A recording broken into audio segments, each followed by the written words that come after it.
తెలివి ఉందా, మీకు నాయకత్వం ఉందా, మీకు సీన్ ఉందా, ఇట్లా చాలా మాటలు మాట్లాడిన ఆ రోజు.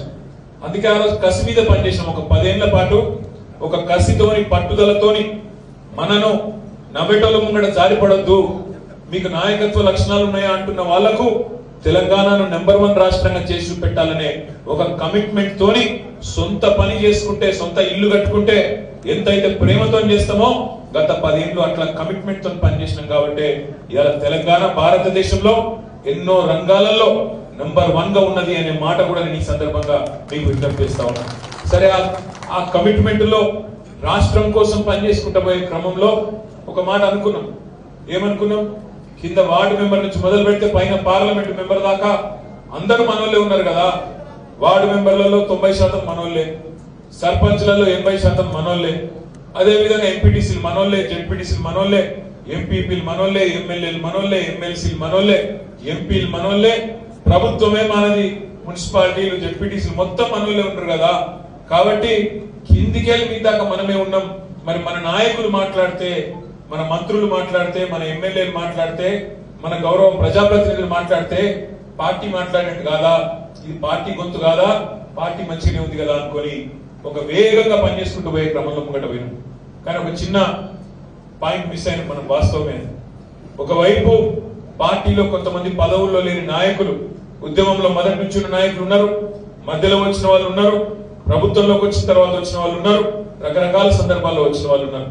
వాళ్ళందరినీ సమన్వయం చేయడంలో, వాళ్ళందరినీ కోఆర్డినేట్ చేయడంలో మాత్రం కొంత లోపం జరిగిన మాట వాస్తవం.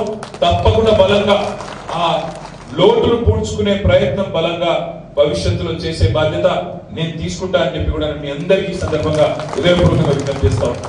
తప్పకుండా మనం ఇంకా చాలా పనులు చేయవలసిన అవసరం ఉంది. ఏం జరిగింది నిజానికి? ఒకవైపు మనమేమో సరే, కొంత రాజుగారి పాలకత కూడా జరిగింది మీ చేవలలో. రాజుగారి పాలకత తెలుసా మీకు? రాజుగారి ఇంట్లో పెళ్లి అవుతారు. రాజుగారు ఏం చెప్పారు? మరి లగ్గం అంటే పాలకోవా చేయాలి, పాలు పెట్టాలి, ఛాయ్ పోయాలి, వచ్చిన మధ్యలకు మర్యాదలు చేయాలి. సరే, అందరూ పాలు పోయి మా ఇంటి కూడా పెద్ద గిన్నె పెడతాం, పెద్ద దాన్ని ఏమంటారు, గంగాలం. సరే, గంగాలం అనుకుందాం. మీ చేవలలో ఏమంటారు నాకు తెలియదు.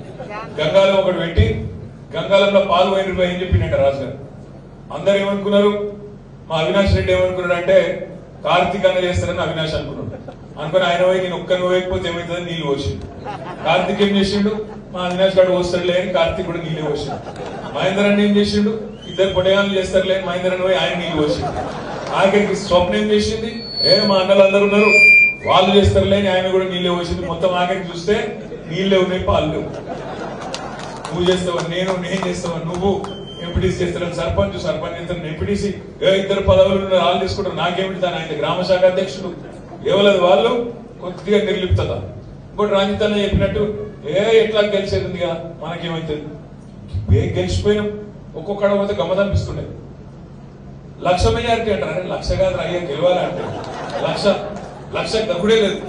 అంత వనికిరాదు అయ్యా, కొద్దిగా 1,00,000 వద్దు, కొద్దిగా తగ్గు, 50,000 40,000 1,00,000 కావాలి.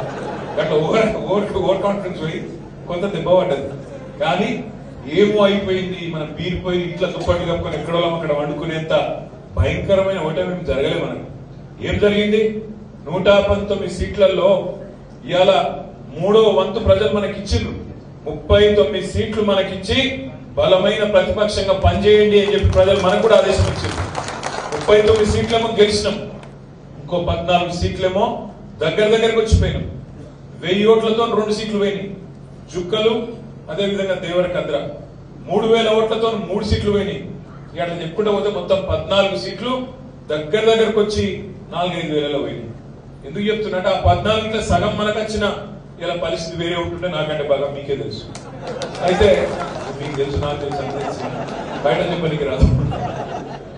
నేనేమంటున్నా, మీ అందరితో కోరేది ఏందో భయపడిపోయి ఏందో కన్ఫ్యూజ్ అయ్యే అవసరం కూడా ఏం లేదు. మార్పు అని ఆయన ఉదరగొట్టి పాపం అమాయకులైన మా తమ్ముళ్ళు, మా చెల్లెలు కొంతమంది దానికి పాపం ఆగమైంది. నేను నిన్నగాక మొన్న జూబ్లీ హిల్స్ కాన్స్టిట్యున్సీ లో ఒక మీటింగ్ ఉంటే ఆడికి పోయినాక బయటకు వచ్చే వరకు మొత్తం ట్రాఫిక్ జామ్ కి నా కారు ఇరుకపోతే సపరేట్ బయట ఆయన ఆటో ఉంటే ఆటోలో నేను ఆ ఎమ్మెల్యే గారు ఆటో ఎక్కినాం. ఆటోలో తెలంగాణ భవన్ పోయినాం. ముచ్చట పెట్టుకుంటే పోయి నా తమ్ముడితో, ఏం పేరు తమ్మి అంటే, అన్న నా పేరు శాతం రమేష్ అన్న. ఏ ఊరు అంటే హైదరాబాద్ 25 ఏళ్ళ కించి ఉన్నా కానీ నాది ఆలేరు, అక్కడ మూటకొండూరు అని ఒకటి ఉంటుంది.